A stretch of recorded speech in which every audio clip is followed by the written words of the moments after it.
علیکم ورحمۃ اللہ وبرکاتہ۔ نحمده ونصلي على رسوله الكريم، اما بعد، اعوذ باللہ من الشیطان الرجیم، بسم اللہ الرحمن الرحیم، وما ارسلناک الا رحمۃ للعالمین۔ صدق اللہ العظیم وصدق رسولہ النبی الامین الکریم، ونحن على ذلك لمن الشاهدين والشاكرين، والحمد لله رب العالمين۔ آئیے ہم سب مل کر بارگاہ رسالت پاک میں درود شریف کا نذرانہ پیش کریں۔ اللهم صل على سيدنا مولانا محمد وعلى آل سيدنا مولانا محمد وبارك وسلم۔ صلاة وسلام عليك يا رسول الله، يا حبيب الله، يا حبيب الله۔ برادران ملت اسلامیہ، جب یہ تاریخ دی گئی تو مجھے بھی یاد لیکن کتنا حسن اتفاق ہے کہ ہم اس نبی رحمت کی آمد کا جشن منا رہے ہیں، اور اسی آمد کے جشن میں انہی کے آل کی ملاقات کا بھی دن ہو گیا۔ جب عرس سب لوگ مناتے ہیں نا کسی بھی بزرگ کا، تو کیا ہوتا ہے؟ نبی سے ملاقات کا دن۔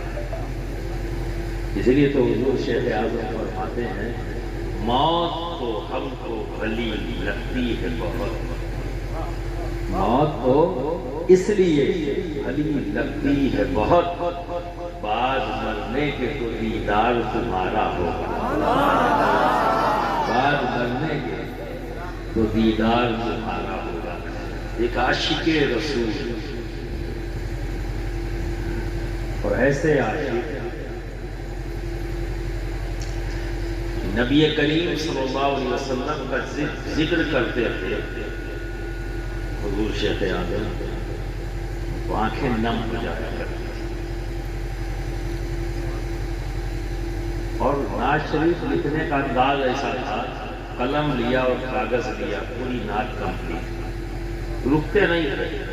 جب نعت لکھتے تھے بس موڈ بنا ان کا، کاغذ لیا اور لکھنا شروع کیا تو معلوم تھا 7 سے 8 اشعار، یہ انداز تھا۔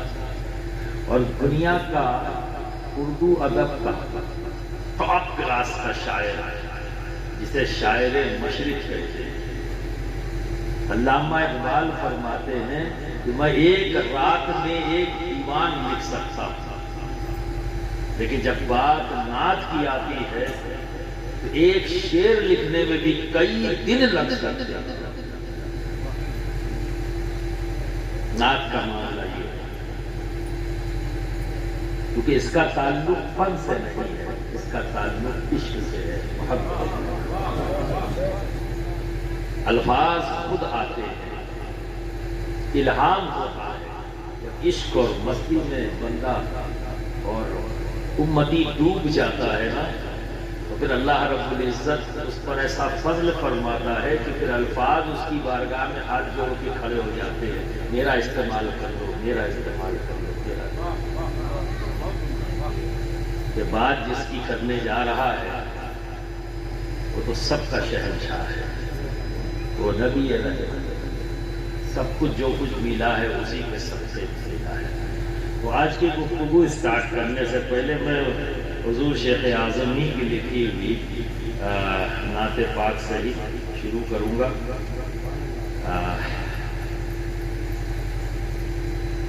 کل میں نے پڑھی تھی اور آج پھر اسی کو ہی یہاں بھی پڑھتا ہوں۔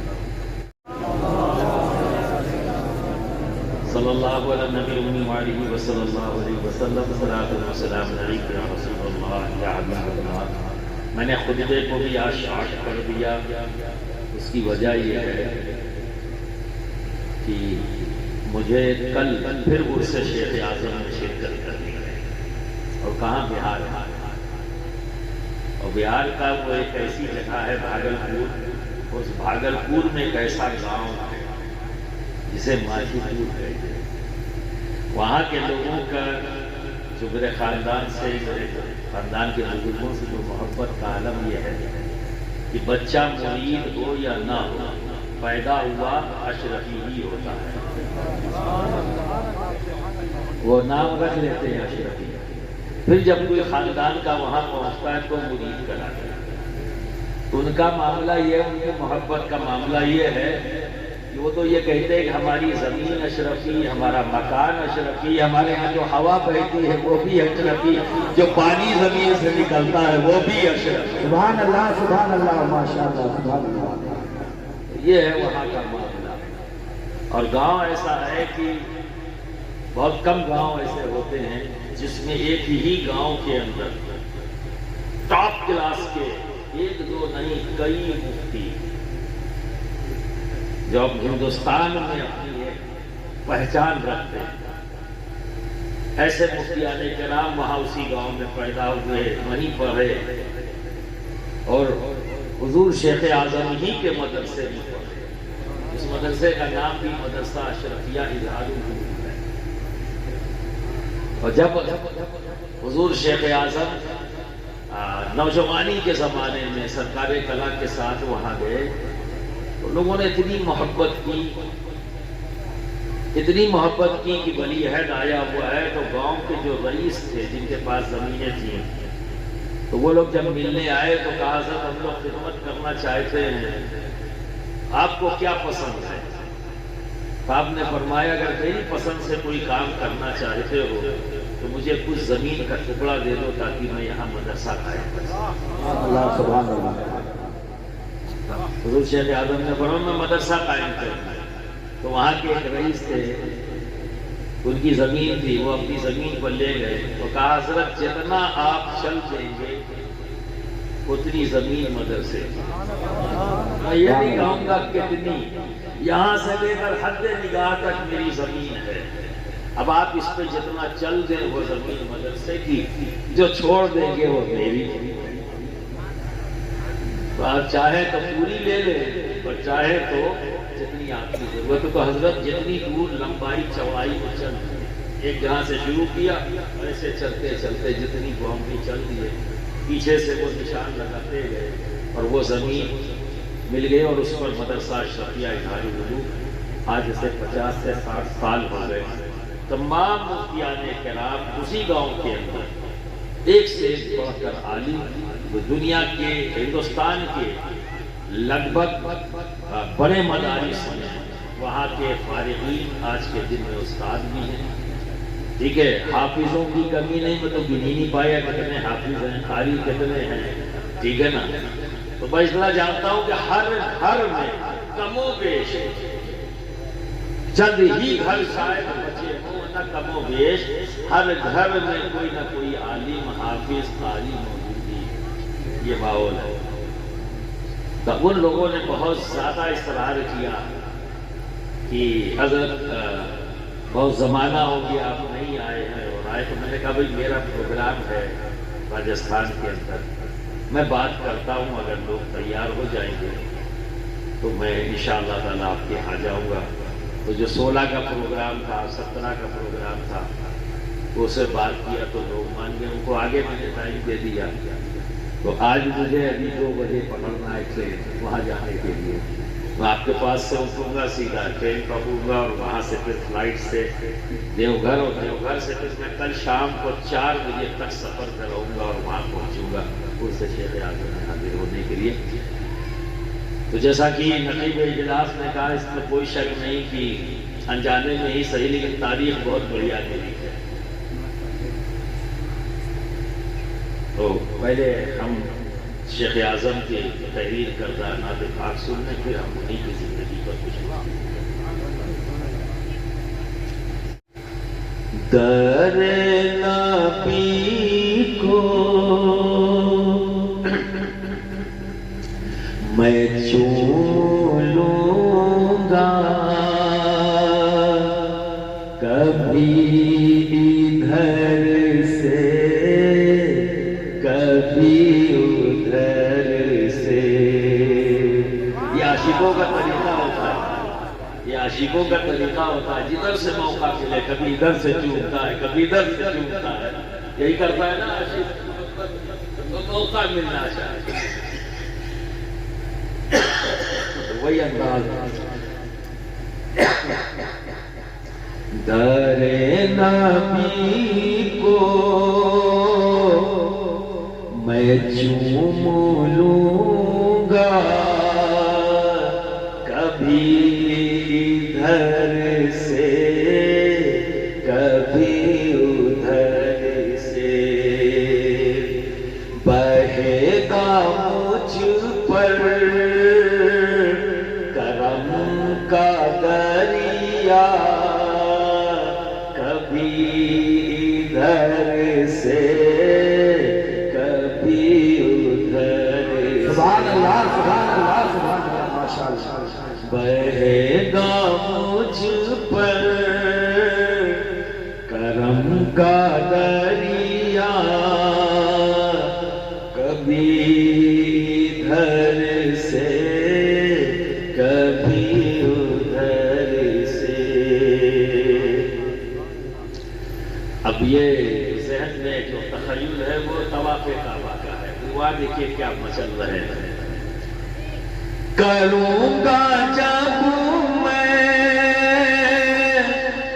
طواف کعبہ، وہ جب دکھائیں گے اپنا جلوہ، کروں گا جب میں طواف کعبہ، وہ جب دکھائیں گے اپنا جلوہ، نبی کا دیدار میں کروں گا، کبھی ادھر سے کبھی ادھر سے، نبی کا دیدار میں کروں گا، کبھی ادھر سے کبھی ادھر سے، بہے گا مجھ پر کرم کا دریا، کبھی ادھر سے کبھی ادھر سے۔ اور وہاں پہ بھی یہ رخ ہے، ٹھیک ہے نا، اس پر بات کر رہے ہیں جیسے رخ جنوبی رخ شمالی، میں بن کے دونوں طرف سوالی، رخ جنوبی رخ شمالی، میں بن کے دونوں طرف سوالی، میں دل سے ان کی مراد لوں گا، کبھی ادھر سے کبھی ادھر سے، دل کی ان سے مراد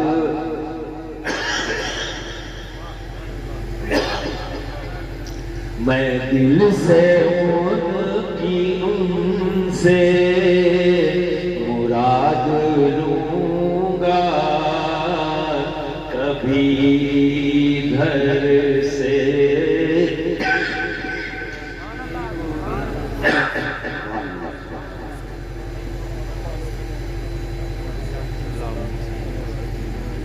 آج تھوڑا طبیعت بھی خراب ہو گئی تھی، سائنس کا درد اٹھا تھا، اور آنے کے بعد لیکن آپ لوگوں کی محبتوں نے پھر سے فٹ کر دیا اور آپ کے ساتھ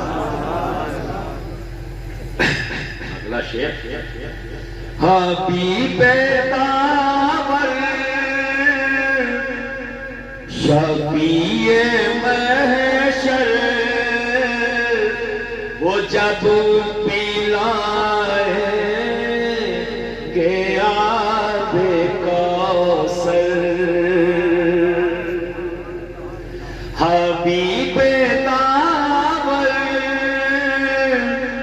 شفیع محشر وہ جب پلائے کہ آب کوثر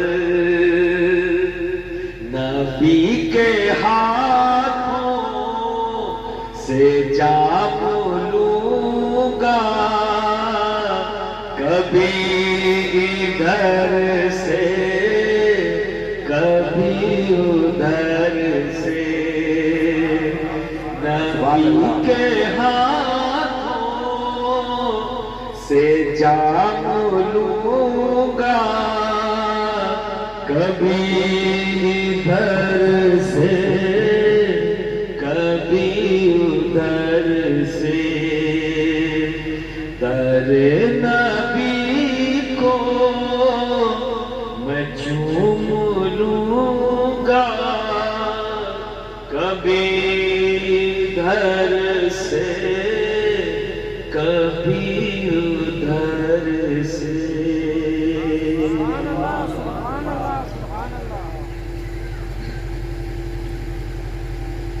اور نہیں پیغمبر رحمت بنا کر تمام عالمین کے لیے تمام جہان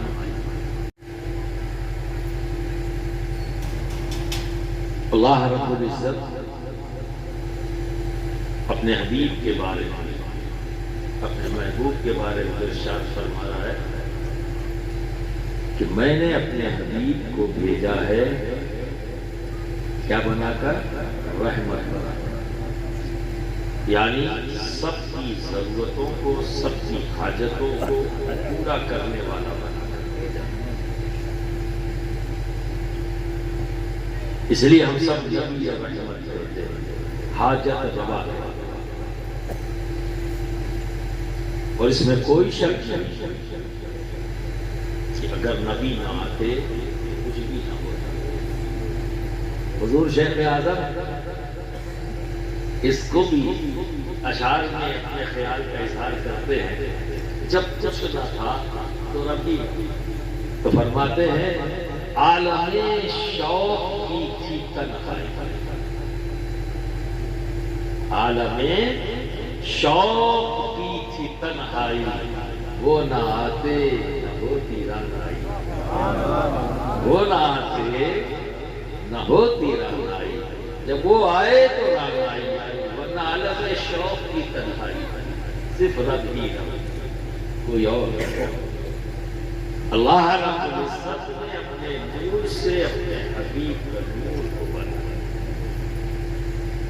پھر اپنے قرب خاص کب تک اللہ جانے اور اس کا رسول جانے اس کا حبیب جانے اور پھر جب اللہ تعالیٰ نے جب چاہا کہ میرا یہ حبیب میرا یہ محبوب سب جان لے اس کی شان محبوبی کیا ہے جب میرے رب نے چاہا جب میرے رب نے چاہا کہ لوگ جان لیں میری ربوبیت کی شان اور میرے حبیب کے میرے محبوب کی شان محبوبی رب تبارک و تعالیٰ نے زمین بنایا آسمان بنایا اور پھر تمام روحوں کو بنایا اس میں انبیاء کی بھی اولیاء کی بھی اور دنیا میں آنے والے تمام بندوں کی روحوں کو جو قیامت تک پیدا ہوئے سب کی روحوں کو ایک ساتھ لایا اور پھر نبیوں کی روح، پہلا تو ساری روحوں کو اکٹھا کیا اور ایک کانفرنس کر دیا۔ آپ لوگ پوچھتے ہو کانفرنس سے فائدہ کیا ہوگا، اور یہ کانفرنس کیوں کی جاتی ہے، یہ کانفرنس کیوں کی جاتی ہے، اس سے فائدہ کیا ہے؟ ارے بھائی جب اللہ نے کی ہے تو بندہ کرے تو پھر کیا پرابلم ہے بھائی؟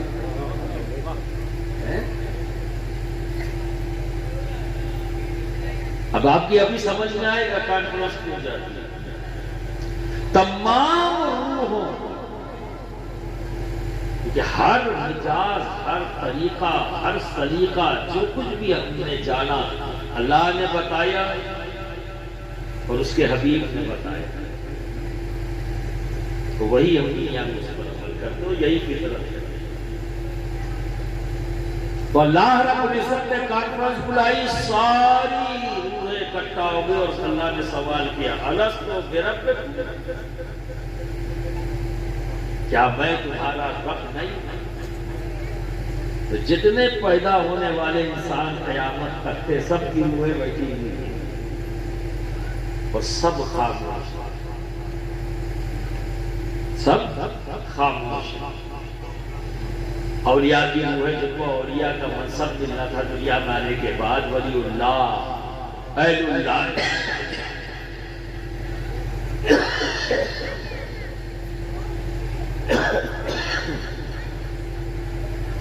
وہ بھی وہاں موجود ہے، انبیاء موجود ہیں، اور دنیا میں پیدا ہونے والی تمام انسان سب خاموش۔ سرکار دو عالم صلی اللہ علیہ وسلم کی حضور مبارک فرماتی ہے، کیا کہا؟ ولا شاہد، بے شک تو ہمارا رب۔ سب سے پہلے اس نے جواب دیا ہمارے آقا محمد عربی صلی اللہ علیہ وسلم، اور جب ہمارے آقا نے جواب دے دیا تو سب نے آپ کی تقلید، آپ کی پیروی کرتے ہوئے یہ کہا ولا شاہد، آپ سب کہنے لگے۔ تو جو بات میں نے کہی کہ جب رب نے چاہا تو اس کی شان ربوبیت لوگ جانتے، جب رب نے چاہا تو اس کے حبیب کی، اس کے محبوب کی شان محبوبی جانے، اس نے کانفرنس بلا دی، اور وہی جہاں اس محبوب کی شان محبوبی نظر آ گئی، جب اس نے یہ کہا بلا شاہدنا، تو سب وہاں اسی کی پیروی کرتے ہوئے نظر آئے۔ یہ ہے ہمارے نبی کی شان محبوبی، وہی نظر آ رہے۔ پھر ہم تمام روحوں کو اللہ نے پھر الگ کر دیا، اب سپریٹ کر دیا، خصوصی میٹنگ ہونی ہے، مخصوص میٹنگ کر دی کہ اب جاؤ سب لوگ ہٹو، اب خاص میٹنگ ہونی ہے ان لوگوں کے ساتھ جنہیں میں دنیا میں ذمہ داریاں لے کر بھیجوں گا۔ تمام وہ روحیں جو جسم کے ساتھ دنیا میں آئیں گی، ان کو تعلیم دینے کے لیے، ان کو صراط مستقیم پر رکھنے کے لیے جن بندوں کو میں نے چنا ہے، اب ان بندوں کے ساتھ میٹنگ کروں گا، تم لوگ جاؤ اب ان کی روح کے ساتھ، یعنی انبیاء کی روحیں اب ساتھ ہیں، اور ان سے رب سوال کر رہا ہے۔ دیکھیے اب ہمارے نبی کی شان محبوبی، کیا سوال رب نے کیا؟ کس کی آمد کا جشن منا رہے ہو؟ ذرا دیکھو تو صحیح، بھیجنے سے پہلے کتنا اہتمام ہو رہا ہے دنیا میں، اپنے محبوب کو بھیجنے سے پہلے تیاری، آپ نے بھی تو تیاری کی ہے، آج اس جلسے سے پہلے تیاری کی نا، اسٹیج لگایا، کنکمے لگائے، اور سب کے ذہنوں میں ہے یہ بھی کر لے، یہ بھی کر لے، یہ بھی کر لے، ایسے کر لے، مائک لگا لے، سارا انتظام بڑھیا ہو تاکہ جب رات میں جلسہ ہو، جب بات کہی جائے تو وہاں کوئی پریشانی نہ ہو، اور ہر آدمی یہ جانتا ہے کہ آج کون آئے گا اور کون بولے گا، ہے نا؟ پوسٹر کے ذریعے، بینر کے ذریعے یہ ہوا نا۔ اب اگر کوئی اس پر بھی اعتراض کر دے تو بھی تمہیں آج جواب مل جائے، کہ بھئی یہ بتانے کی کیا ضرورت ہے، کوئی بھی آ جاؤ اسٹیج پہ بولتے ہیں، بار بار بتانے کی کیا ضرورت ہے، پوسٹر لگانے کی کیا ضرورت ہے، اعلان کرنے کی کیا ضرورت ہے کہ آج فلاں آ رہا ہے. ٹھیک ہے نا؟ اس کا بھی جواب انبیاء کے ہوئے سامنے. اور پھر رب کہہ رہا ہے جب میرا محبوب، میرا یہ حبیب دنیا میں آئے گا تو تم اس کا ساتھ دو. حضرت آدم سے پوچھا، حضرت آدم نے کہا بالکل ساتھ دو. نبی کی روح ہے بھائی. حضرت آدم نے کہا میں ساتھ دوں گا. اللہ کے علم نہیں ہے کہ کب بھیجے گا. وہ تو پہلے نبی ہیں جنہیں خلیفہ بنا کر رب دنیا میں بھیج رہا ہے، تو انہی سے پوچھ رہا ہے. جبکہ اللہ کی مشیت کیا ہے؟ آخر میں بھیجوں گا، سب سے آخر میں، سب سے آخر. وہ جانتا اس کے علم میں، وہی پوچھ رہا ہے حضرت آدم سے. حضرت آدم نے کہا بالکل. اللہ رب العزت کہتا ہے کہ سب لوگ گواہ ہو جاؤ. ساری انبیاء کی روحوں کو کہا سب گواہ ہو جاؤ کہ آدم نے وعدہ کیا. تب سارے انبیاء کی روحوں نے گواہی دیا. تو کتنے ہو گئے؟ 1,23,999 گواہ ہوئے. اور پھر اللہ رب العزت نے پوری ڈیجٹ کمپلیٹ کر دی. کہا اب میں بھی گواہ بنتا ہوں. ٹھیک ہے، میں بھی گواہ بنتا ہوں. اور اس طرح سے ہر نبی سے پوچھا اور ہر نبی نے وعدہ کیا اور ہر نبی پر اسی طرح سے گواہی دی.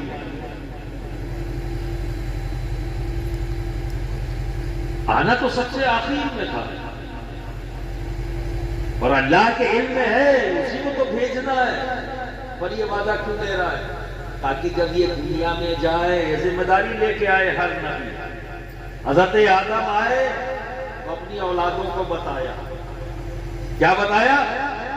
اگر تمہیں نبی آخر الزماں کا وقت ملے، دور ملے، تو ان کے ساتھ کھڑے ہو جانا. یہ کیا ہو رہا ہے؟ حضرت آدم میلاد پڑھ رہے ہیں، آنے کی خبر دے رہے ہیں. یعنی میلاد پڑھ، جب آئے گا تو ساتھ دینا. حضرت شیش علیہ السلام کو وہ تعلیم دے رہے ہیں. اسی طرح سے حضرت نوح جب دنیا میں آئے، کہا جب نبی آخر الزماں آئے اپنے امتیوں سے کہہ رہے، اپنی اولادوں سے کہہ رہے، جب وہ آئے تو ان کے ساتھ کھڑے ہو جانا. وہ بھی میلاد پڑھ رہے ہیں. حضرت موسیٰ، حضرت ابراہیم، حضرت لوط، حضرت یحییٰ، حضرت زکریا، حضرت یوسف، حضرت یونس، حضرت یعقوب، حضرت عیسیٰ، تمام نبیوں نے جب دنیا میں آئے تو سب نے میلاد پڑھی ہے. اور سب نے اپنے بعد والے کو یہ کہا، اپنے امتیوں سے یہ کہا، اور جو اس منصب پر آنے والا ہے اس سے بھی کہا جب تمہیں وقت ملے، تمہارے پاس آئے، تمہارے دور میں آئے، تو تم ان کے ساتھ کھڑے ہو جاؤ. کیونکہ آنے والا جو ہے وہ کوئی اور نہیں ہے، اللہ کا حبیب ہے، اللہ کا محبوب ہے. یہ انتظام کیا رب نے کہ پوری دنیا میں ہر نسل میں چرچا ہو جائے، تب میں اپنے حبیب کو بھیجوں. یہ انداز اختیار. تو دوستو جو اعلان ہوتا ہے یہ کوئی ایسے ہی نہیں ہوتا. یہ بھی مجاز ہمیں ہمارے رب نے دیا کہ جب ہم میں کوئی امپورٹنٹ ذات آتی ہوتی ہے اس کا اعلان کرتے ہیں بھائی آنے والے. آپ سمجھ رہے ہیں نا؟ یہ مجاز کہاں سے ملا؟ رب نے دیا. تو اس پر بھی اعتراض نہیں ہو سکتا. تو نبی رحمت دنیا میں آ گئے، اس مقام پر آئے جہاں کے لوگ کسی کو مانتے ہیں. اتنے سخت دن تھے، کنکریلے بنجریلی ریت پہ رہنے والے لوگ، ویسے ہی ان کا مزاج بھی بن گیا تھا، کنکریلا بنجریلا، سخت تھا، کسی کی سنتے ہی نہیں رہتے، لڑائی جھگڑا فساد یہ سب۔ اللہ کا حبیب جب ان کے درمیان آیا تو جو کسی کو نہیں مانتے تھے انہی سے اپنے آپ کو منوا لیا۔ اسی لیے آپ نے نبوت کا اعلان نہیں کیا۔ ایسا نہیں ہے کہ نبی کو 40 سال کی عمر میں نبوت ملی، ایسا کچھ نہیں۔ نبی ہمارے نبی تو اس وقت بھی نبی تھے جب آدم علیہ السلام مٹی اور پانی کے درمیان، اب بھی ہمارے نبی تھے۔ لیکن یہ جو 40 سال دنیا میں آنے کے بعد، لباس بشریت میں آنے کے بعد اعلان 40 سال بعد کیا ہے، ایسا نہیں ہے کہ نبوت انہیں 40 سال کی عمر۔ وہ نبی تب بھی تھے جب آدم علیہ السلام مٹی اور پانی کے درمیان۔ تو یہ 40 سال نبی نے کیا کیا؟ یہ 40 سال ان سنگ دل کٹھور مانسکتا کے لوگوں سے اپنے آپ کو منوایا، جو کسی کو نہیں مانتے، کسی کو نہیں مانتے۔ اور جب اپنے آپ کو منوا لیا، پہلے مکہ جب نبی کا نام آتا تو کیا کہتے؟ ابھی نبوت کا اعلان نہیں کیا ہے، لیکن جب نام آ جاتا سرکار کا تو فوراً اہل مکہ کہتے نہیں وہ تو امین ہے، نہیں وہ تو سچے ہیں، وہ کبھی بھی غلط فیصلہ نہیں کرتا، اور ہم میں سب سے اچھے ہیں، سب سے اعلیٰ، سب سے افضل، سب سے بڑے ہیں۔ جب سب نے مان لیا تب نبی نے اپنی نبوت کا اعلان کیا۔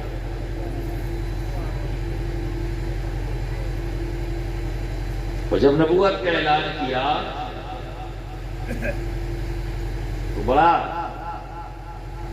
پہاڑ پہ چڑھ گئے اور کہا اگر میں یہ کہوں، اب ٹیسٹ لے رہے ہیں ابھی، اگر میں یہ کہوں اس پہاڑ کے پیچھے ایک بہت بڑی فوج ہے جو تم پر حملہ کرنے کے لیے تیار ہے، کیا تم مان لو گے؟ اہل مکہ نے فوراً کہا بالکل مان لیں گے، اور ہمیں دیکھنے کی بھی ضرورت نہیں، کیونکہ ہم نے آپ کو غلط بیانی کرتے کبھی دیکھا ہی نہیں۔ ہم نے بچپن سے آپ کو دیکھا، جوانی دیکھی، اب تو ڈھلتی ہوئی عمر ہے، ہم نے کبھی کچھ دیکھا ہی نہیں ایسا، تو ہمیں تحقیق کی بھی ضرورت نہیں کہ وہاں فوج کھڑی ہے یا نہیں کھڑی۔ آپ نے کہہ دے، اگر کہہ دیا تو ہم مان لیں۔ یہ ٹیسٹ لیا، اس کے بعد آقا نے فرمایا کہ اللہ کو وحدہ لا شریک مانو، اس کا کوئی شریک نہیں، کوئی ساجی نہیں، اللہ ایک ہے، وحدہ لا شریک ہے، اور میں اس کا رسول ہوں۔ اب وہاں کچھ لوگ اکھڑ گئے جو اس وقت ٹھیکیداری کر کے ہاتھ مکہ شہر، وہ اکھڑ گئے۔ پہلے مان رہے، تحقیق کی بھی ضرورت نہیں، انہیں پتہ ہی ہے، جھوٹ نہیں بولتے، دھوکہ نہیں دیتے، غلط بیانی نہیں کرتے، لیکن جب رب کی وحدانیت کا اعلان کر دیا اور اپنی رسالت کا اعلان کیا تو بکھر گئے اور بڑبڑاتے ہوئے وہاں سے واپس ہو گئے۔ کیا وجہ ہے؟ میں نے بہت غور کیا، جب ماننے کا لیبل یہ ہو چکا ہے کہ تحقیق سے بھی انکار ہے، ہمیں ضرورت نہیں ہے دیکھنے کی، کیونکہ ہم نے کبھی آپ کو غلط بیانی کرتے دیکھا ہی نہیں۔ تو جب اس لیبل پر ہے، تو جب نبی نے یہ کہہ دیا اللہ ایک ہے، اسی کی عبادت کرنی ہے اور میں اس کا رسول ہوں، مجھے رسول بنا کر بھیجا ہے، مجھے بھی مان لینا چاہیے تھا، اور لیکن مان بھی رہے، نہیں مانے۔ کیوں؟ اس نے کہا ایک خدا سے کام نہیں چلنے کا۔ اب میں تھوڑا تاریخی پس منظر بیان ہے جو میری سمجھ میں آیا، لیکن میں یہ تھوپتا نہیں، سمجھ میں آئے اچھی بات ہے، نہیں آئے تو واپس کر دینا، جھگڑا مت کرنا۔ تاریخی پس منظر کیا ہے کہ 360 بت رکھے ہوئے، اور وہاں اور بھی کوشش ہو رہی تھی کہ اور بھی قبیلوں کے رکھوا دیں۔ جب ہر قبیلے کے بت رکھے ہوں گے تو ہر قبیلہ یہاں آئے گا، اور جب یہاں آئے گا تو دکانیں تو سب ہماری ہیں، مال تو سب ہمارا ہے، ٹھیک ہے نا؟ تو جتنیز کیا ہوا؟ کیا ہوا؟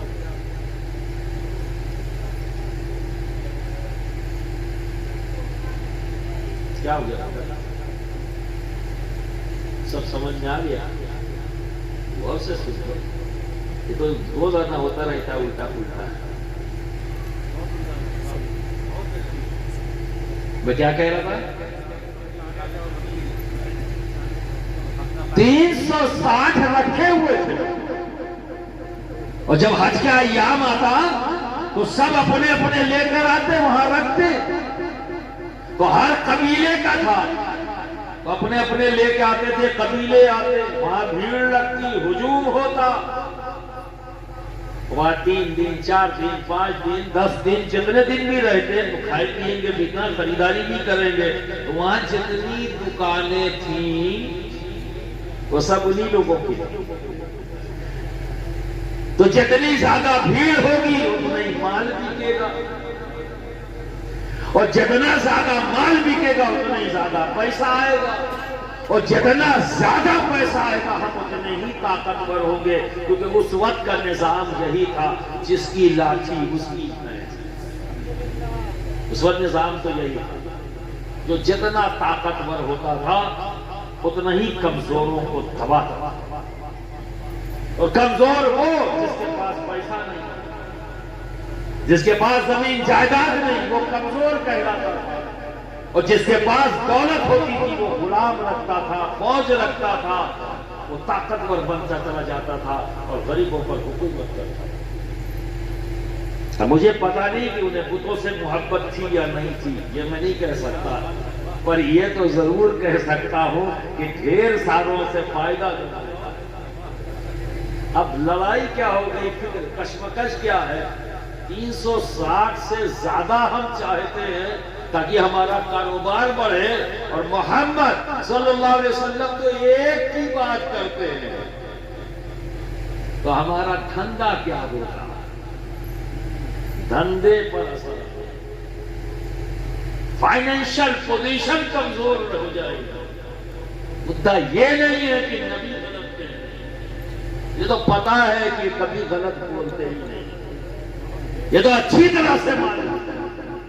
جو دل میں قدرت بھی رکھتے تھے نبی سے، وہ بھی جانتے تھے کہ محمد صلی اللہ علیہ وسلم یہ وہ ذات ہے جو کبھی بھی ایسی بات کرتے ہی نہیں جس کا کوئی معنی اور مطلب نہ ہو۔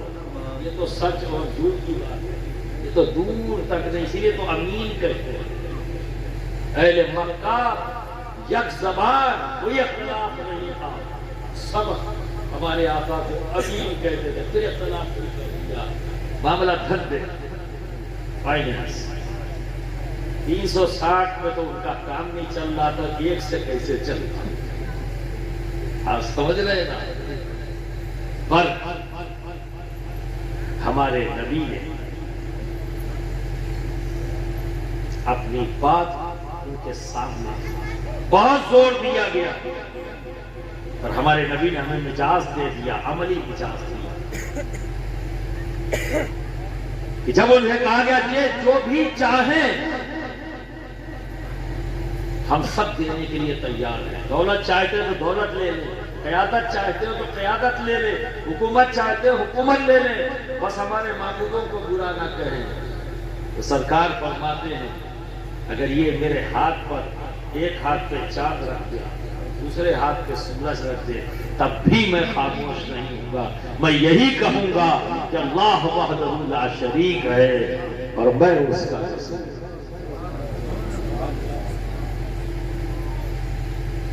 برادران ملت اسلامیہ،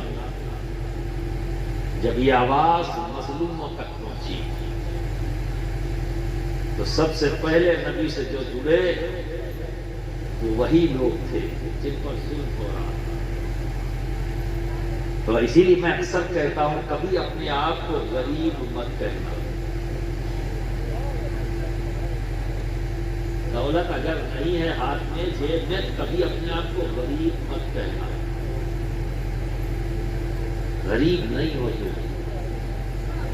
ارے وہی لوگ سب سے پہلے نبی کے قریب ہوئے ہیں جن کی جیب میں دولت نہیں تھی، جن کی جیب میں دولت تھی انہوں نے تو نبی سے خود کو بھی دور کیا اور لوگوں کو بھی چاہا کہ دور کر دیں، لیکن جن کی جیب میں دولت نہیں تھی وہ سب سے پہلے نبی کے قریب گئے اور نبی کو تسلیم کیا، اور صرف اس انداز میں نہیں۔ حضرت عمار بن یاسر رضی اللہ تعالی عنہ یہ وہ ذات ہیں کہ جن کی نگاہوں کے سامنے ان کی والدہ کا قتل ہوا، شہید کی گئی، جن کی نگاہوں کے سامنے ان کے والد کے پیر اور ان کے ہاتھ کو رسیوں سے باندھ دیا گیا اور ادھر سے کھینچا جا رہا اور پیچھے سے کھینچا جا رہا اور بیچ میں ان کا جسم ہے، ہڈیاں کڑکڑا رہی تھی، شدید تکلیف ان کے والد محترم کو ہو رہا ہے، اور ایک بیٹا اپنی آنکھوں سے دیکھ رہا ہے، اور وہاں کیا کہا جا رہا ہے؟ اے عمار، اگر محمد صلی اللہ علیہ وسلم کا ساتھ چھوڑ دو تو تمہاری والدہ بھی بچ جائے گی، تمہارے والد بھی بچ جائے گے، اس ظلم سے اگر نجات چاہیے تو محمد صلی اللہ علیہ وسلم کا ساتھ چھوڑ دو۔ تکلیف میں ہے حضرت یاسر، وہ بھی جسم کی ہڈیاں ٹوٹ رہی ہیں پر نبی کا ساتھ نہیں چھوڑتے۔ آپ کی والدہ بھوکی پیاسی ہے، ان کے نیزہ ان کی کوکھ پہ مار دیا، بیٹا دیکھ رہا تھا اور باپ کی پوری ہڈیاں ٹوٹ گئی اور روح نکل گئی۔ ماں نے نبی کا ساتھ چھوڑا، نہ باپ نے نبی کا ساتھ چھوڑا، اور ان تمام تکلیفوں کا سامنا کر رہا ہے اور خود ان کو تکلیف دی جا رہی ہے، کوڑے مارے جا رہے ہیں، لیکن حضرت عمار بن یاسر بھی نبی کا ساتھ چھوڑنے کے لیے تیار۔ یار تم کیسے کہہ سکتے ہو کہ ہماری جیب میں پیسہ نہیں ہے تو ہم غریب ہیں؟ ہم ہی تو سب سے بڑے امیر ہیں بھائی کہ نبی کا ساتھ ملا، اور سب سے پہلے اسی گروہ نے نبی کا ساتھ ملا۔ جو دولت مند تھے وہ تو الگ ہو گئے، جو اپنے آپ کو غریب سمجھتے تھے وہ نبی سے جڑ گئے اور نبی نے انہیں اپنے قلب سے لگا دیا۔ اور آج بھی اس دنیا میں دیکھ لیجیے، آج بھی دیکھ لیجیے، سب سے زیادہ جوش، سب سے زیادہ محبت انہی لوگوں میں پائی جاتی ہے جن کی جیب میں نوٹ نہیں ہے، اور جن کے یہاں نوٹ ہے تو وہ تو اللہ ہی بہتر جانے کون سی دنیا میں ہے، ٹھیک ہے نا؟ تو برادران ملت اسلامیہ کبھی مایوس مت ہو، اور اسی طرح سے تمام مظلوموں کا سہارا ہمارے نبی بن گئے۔ انہیں لگنے لگا یہی ایک ذات ہے جو انصاف کرنے والی ذات ہے، یہی وہ ذات ہے جو ضرورتوں کو پورا کرنے والی ذات ہے، یہی وہ ذات ہے جو زخموں پہ مرہم لگانے والی ذات ہے، یہی وہ ذات ہے جو ہمارے لیے رحمت ہے، ہمارے لیے باعث سکون ہے اور باعث کامیابی ہے۔ جڑتے چلے گئے، نمبر بڑھتے گئے، اور ادھر ظلم کی انتہا ہو رہی ہے، نبی سے محبت کرنے والوں پر بھی ظلم ہو رہا ہے اور نبی پر بھی ظلم کیا جا رہا ہے۔ آخرکار سرکار دو عالم صلی اللہ علیہ وسلم کو اللہ رب العزت نے حکم دیا ہجرت کرو۔ جب ہجرت کا حکم دے دیا تو اللہ کے رسول نے تمام صحابہ کو کہا کہ تم لوگ ہجرت کر کے حبشہ چلے جاؤ۔ پھر اللہ کے رسول بھی ہجرت کی شب میں تو جس بستر پر آپ لیٹتے تھے اسی دن کفارہ نے مکہ نے پورا پلان کر دیا کہ آج معاذ اللہ شہید کر دیں گے۔ پلاننگ کیا انہوں نے کہ سارے مکہ میں ہر گھر سے ایک ایک آدمی لے لو، ہر قبیلے سے، تاکہ بنو ہاشم بدلہ نہ لے سکے۔ تو ہر قبیلے سے لے لو تاکہ ہم مضبوط ہو جائیں، اور سب اکٹھا ہو گئے اور پورے گھر کو جہاں نبی آرام فرما رہے ہیں اس گھر کو گھیر لیا، 40 لوگ۔ اور سرکار دو عالم صلی اللہ علیہ وسلم نے مولا علی سے کہا، علی یہ تمام امانتیں صبح اٹھنا، ان امانتوں کو سب کو دے دینا، جب سب کو امانتیں پہنچا دینا تب تم مدینہ آنا۔ اور امانتیں کس کی ہیں؟ انہی کی ہیں جو تلوار لیے ہوئے گھر گھیرے ہوئے۔ اب آپ اندازہ کریں، اور ہمارے نبی انہی کی امانت کو پہنچانے کے لیے علی کو ذمہ داری دے، اور علی سے کہا تم یہاں پہ رک جاؤ، اور علی گئے سرکار کے بستر پر لیٹ گئے۔ وہ بستر کون سا ہے؟ بظاہر موت کا بستر ہے، سب گھات لگائے ہوئے جب یہ حملہ کر کے، اور علی سو گئے بڑے آرام سے، اور نبی نکل گئے۔ صدیق اعظم کو پیغام دے دیا، نبی نکلے اور صدیق اعظم سے ملاقات کیا، اور دونوں لوگ غار سو، ٹھیک ہے، اور علی بستر پر لیٹ گئے، یہ سب تکتے ہی رہ گئے، اور نبی نکل گئے، دکھائی نہیں دیے نبی۔ آپ نے کنکڑی اٹھائی ان کی طرف پھینک دی، کچھ نہیں دکھا، نبی چلے گئے، علی لیٹے ہوئے۔ جب کبھی کسی نے پوچھا، علی بظاہر تو وہ موت کا بستر تھا، تمہیں ڈر نہیں لگا؟ تو مولا علی فرماتے، زندگی میں کوئی رات سکون سے نہیں سویا، اپنی زندگی کی کوئی رات میں سکون سے نہیں سویا، کیونکہ مجھے یہ ڈر تھا کہ میں سوؤں اور روح میری پرواز ہو جائے تو میں ذکر سے خالی رہوں گا، تو میں کسی رات بھی سکون سے نہیں سویا، پر یہ پہلی رات ہے جس میں بڑے سکون سے سویا۔ کچھ بھی ہو جائے آج کی شب مجھے موت نہیں آئے گی، یہ میرا یقین تھا۔ اب بتائیے، موت کا بستر ہے، اس پر لیٹے ہوئے، اور علی کہہ رہے ہیں کہ میری زندگی میں صرف یہی ایک رات ہے جس میں مجھے پورا یقین تھا کہ آج موت نہیں آئے گی، بھلے چاہے جب آ جائے، اور آج کی رات تو میں زندہ رہوں گا ہی رہوں۔ تو جب پوچھا گیا علی اس یقین کی وجہ کیا ہے؟ کہا بہت سمپل سی وجہ ہے، میرے آقا نے کہا علی یہ تمام امانتیں ہیں، یہ اسے لے لو، صبح اٹھنا اور جن جن لوگوں کی امانتیں ہیں ان کو صبح دے دینا، جب سب کی امانتیں لوگوں تک پہنچا دینا، اس کے بعد مدینہ آنا۔ تو جب تک میں یہ امانتیں پہنچا نہیں لوں گا تب تک مجھے موت آ ہی نہیں سکتی، کیونکہ نبی نے میری زندگی کی گارنٹی لے لی۔ برادران ملت اسلامیہ، ظاہری حیات کے ساتھ بھی اللہ کے رسول نے، ہمارے نبی نے ہر طرح سے اپنی رحمت کی چھاؤں میں سب کو رکھا، اور ایسا عالم بنا دیا، ایسا انصاف کرنے والا بنا دیا، ایسی شخصیت میں بدلاؤ پیدا کر دیا کہ آج بھی دنیا کوئی دوسرا صدیق اعظم پیدا نہ کر سکی، اور قیامت تک پیدا نہیں کر سکی۔ آج بھی دنیا کوئی عمر پیدا نہیں کر سکی اور قیامت تک پیدا نہیں کر سکتی۔ آج بھی دنیا حضرت عثمان غنی پیدا نہیں کر سکی اور قیامت تک پیدا نہیں کر سکتی۔ کوئی دوسرا علی پیدا نہ ہوا ہے اور نہ ہوگا، قیامت تک پیدا نہیں ہو سکتا۔ امام حسن مصطفیٰ جیسا دنیا میں نہ اب آئے گا قیامت تک، نہ امام حسین جیسی ذات قیامت تک، یہ سب نبی کی صحبت، نبی سے تعلیم حاصل کرنے والے، نبی سے محبت کرنے والے ایسی ذاتیں ہیں کہ نبی نے کہاں سے کہاں پہنچا دیا کہ دنیا دوسری مثال نہیں آ سکتی۔ برادران ملت اسلامیہ، جب نبی جانے لگے دنیا سے بظاہر، ورنہ میرا نبی تو حیات والا ہے،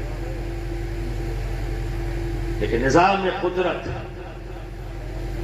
کبھی ہمیں چھوڑا نہیں۔ فرمایا میں تم میں دو بھاری چیزیں چھوڑے جا رہا ہوں، ایک قرآن اور ایک اہل بیت، ان دونوں کو پکڑے رہو گے کبھی گمراہ نہیں ہوگے، ٹھیک ہے نا؟ تو قرآن جو ہمارے لیے ہدایت ہے، اور اہل بیت اطہار، ان کی زندگیاں، ان کے عمل، یہ وہ ہے جسے ہم دیکھتے ہی ہمارے لیے رول ماڈل ہے، ہم انہیں دیکھیں اور اپنے مسائل کو حل کریں، ان کو دیکھ کر مسائل کو حل کریں گے، کبھی ہم گمراہ نہیں ہوں گے۔ اور یہ سلسلہ ہنوز جاری ہے، اسی سلسلے کی ایک کڑی حضور شیخ اعظم ہے، اور یہی کام کیا۔ میں نے جیسے بتایا نا، ماچی پور پہنچے تو 4-5 بیگھا اپنے نام زمین مانگ لیتے، زمیندار آئے ہیں اور خود ہی کہہ رہے کہ حضرت جو آپ چاہیں ہم خدمت کرنا چاہتے ہیں، جو آپ کو پسند ہو، اپنی پسند بتا دی، میری پسند جاننا چاہتے ہو تو میں چاہتا ہوں مدرسے کے لیے زمین دے دو تاکہ یہاں ایک مدرسہ بنے اور میرے نبی کی تعلیمات کو عام کیا جائے۔ تو یہ سلسلہ جاری ہے، نبی کے گھر والے جہاں جہاں گئے۔ ابھی کچھ دن پہلے میں ملیشیا گیا ہوا تھا، تو جب میں وہاں گیا تو انڈونیشیا، ملیشیا پورا ایک بڑی آبادی مسلمانوں کی، 80-90% آبادی ملیشیا میں، اور ایسے ہی 90% آبادی انڈونیشیا میں۔ ہندوستان سے زیادہ مسلمان انڈونیشیا میں۔ جب میں وہاں پہنچا تو میں نے کہا بھئی یہ کیسے لوگ مسلمان ہوئے؟ معلوم میں چلا کہ میرے غوث کی ایک بیٹا، یعنی میرے خاندان کی ایک فرد وہاں پہنچے، ان کا نام ہے شیخ اسماعیل قادری، اور ہم اور وہ دونوں یکجہتی ہیں، وہ بھی رضاتی ہیں، ہم بھی رضاتی ہیں، یکجہتی ہیں۔ جب وہ وہاں پہنچے تو پورا انڈونیشیا، ملیشیا، پورے اس خطے میں جو اسلام پہنچا، نبی کی وہی آل کے ذریعے پہنچا۔ پھر تو اللہ کے رسول نے دو چیزیں ہیں، قرآن اپنے ساتھ لے لیا اور خود پہنچ گئے، یہی دو تو اللہ کے نبی نے دیا ہے، اسے سنبھال کر رکھو، کبھی گمراہ نہیں ہوگے۔ تو برادران ملت اسلامیہ، وقت میرا ہو چکا ہے، کہنے کو بہت کچھ تھا، ابھی تو شروع ہوا تھا، ٹھیک ہے نا، گرہیں کھولنا شروع کرتا، چلو پھر کبھی انشاءاللہ تعالی، بس جتنا بولا ہے اسی پر عمل کر لو گے، پھر بھی کم نہیں ہے، یہ بھی بہت زیادہ ہے۔ وآخر دعوانا ان الحمدللہ رب العالمین۔